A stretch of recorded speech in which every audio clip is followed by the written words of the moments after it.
What if the most powerful thing you could do right now is disappear? Not delete your accounts, not burn your life down. Just stop being available, stop performing, stop updating. Stop proving you exist to people who wouldn't notice if you didn't. Here's what nobody tells you about visibility. It isn't power, it's a tax. Every post you make, every story you update, every opinion you share publicly, you are paying with your most finite resource. Your attention, your energy, your psychological sovereignty. And the machine, the algorithm, the feed, the notification, it never stops collecting. Most people are terrified of being forgotten. But what if being unseen is actually your greatest competitive advantage? What if the person everyone stopped hearing from is the most dangerous person in the room? This is the ghost strategy. And by the end of this video, you will never think about visibility the same way again. Stay with me. This is Eleonora, where logic meets the soul. If this is your first time here, subscribe and hit the bell. We go places most channels are afraid to go. Before we go further, drop in the comments right now. When was the last time you went silent on everyone, and what happened when you came back? I want to read every single one. Let's talk about where we actually are in 2026. The attention economy is no longer asking for your time, it's demanding your identity.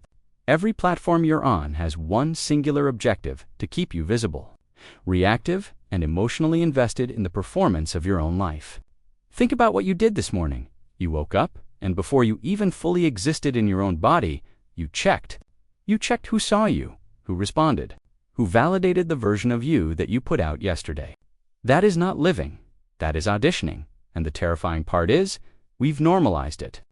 We've accepted that our sense of self-worth should be measured in engagement metrics.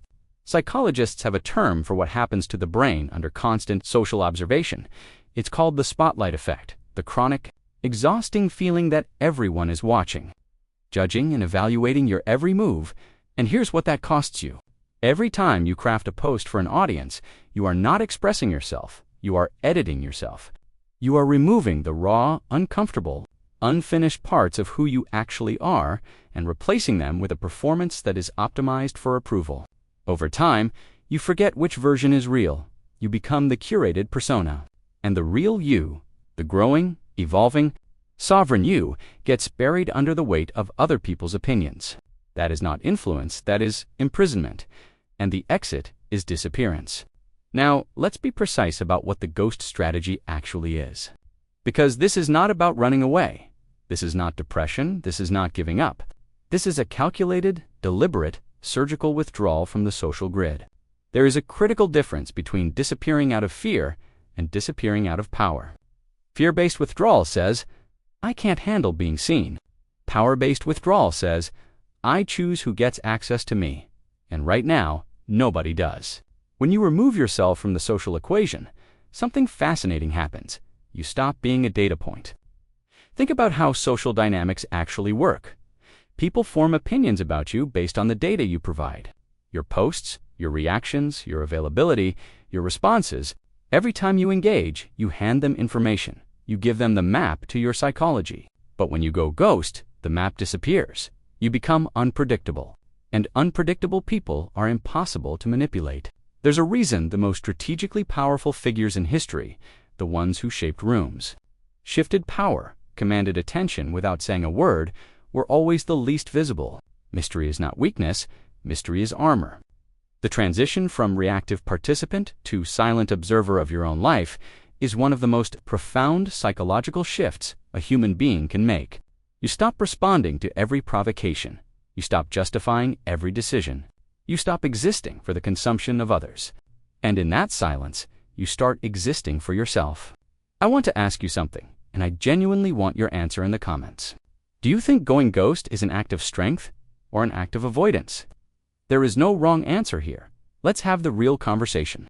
The moment you stop performing for an invisible audience, something happens in your brain that no productivity hack, number morning routine, no self-help book can replicate. Clarity, not the manufactured clarity of a motivated Monday morning. Real clarity, the kind that only comes when the noise stops. Here's the neuroscience behind it. Every time you post something and wait for a response, your brain releases a small hit of dopamine when the likes and comments arrive. It feels like connection. It feels like validation. But what it actually is a loop, a dopamine-driven feedback loop that trains your brain to seek external approval as a measure of your own worth. And, like any addiction, the hits get smaller over time. You need more visibility to feel the same level of validation. More posts, more stories, more reactions. Until the day you wake up and realize you have outsourced your self-worth to strangers.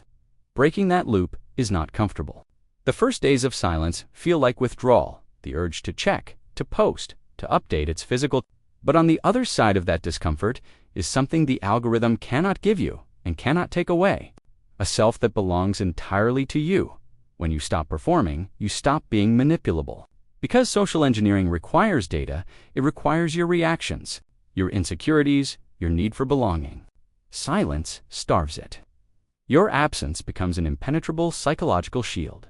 Not because no one can reach you, but because you've decided they don't get to. Here is the truth about transformation that nobody in the self-improvement space wants to say out loud. Your most profound growth will never happen in public. Think about every major shift you've ever made in your life. Every time you genuinely evolved, changed a belief, built a skill, broke a pattern, became someone new. Did it happen on a stage? Did it happen in a post? Did it happen while people were watching? No, it happened in the dark, in the quiet, in the private, unobserved space between who you were and who you were becoming. The caterpillar does not live stream its transformation, and neither should you.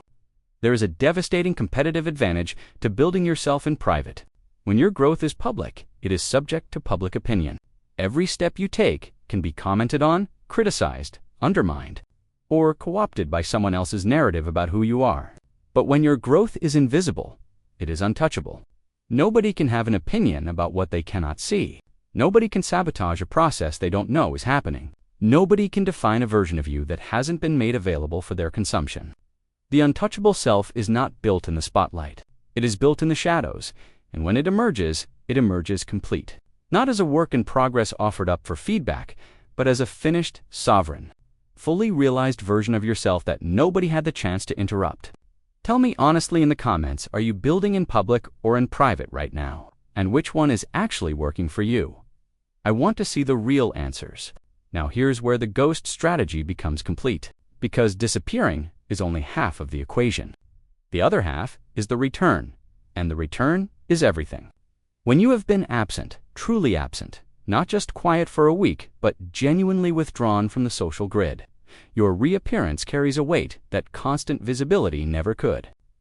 Think about the people in your life who are always available, always posting, always responding, always visible. Now think about the person who is rarely seen, who speaks infrequently, who appears selectively. Which one do you lean in to listen to when they speak? Scarcity creates value in economics, in relationships, in social dynamics. When you reappear on your own terms, not because the algorithm demanded it, not because you needed validation, not because you were afraid of being forgotten, but because you chose to, everything changes. Your words carry more weight, your presence commands more attention, your boundaries are taken more seriously. Because everyone in the room knows, this person does not need to be here, they chose to be.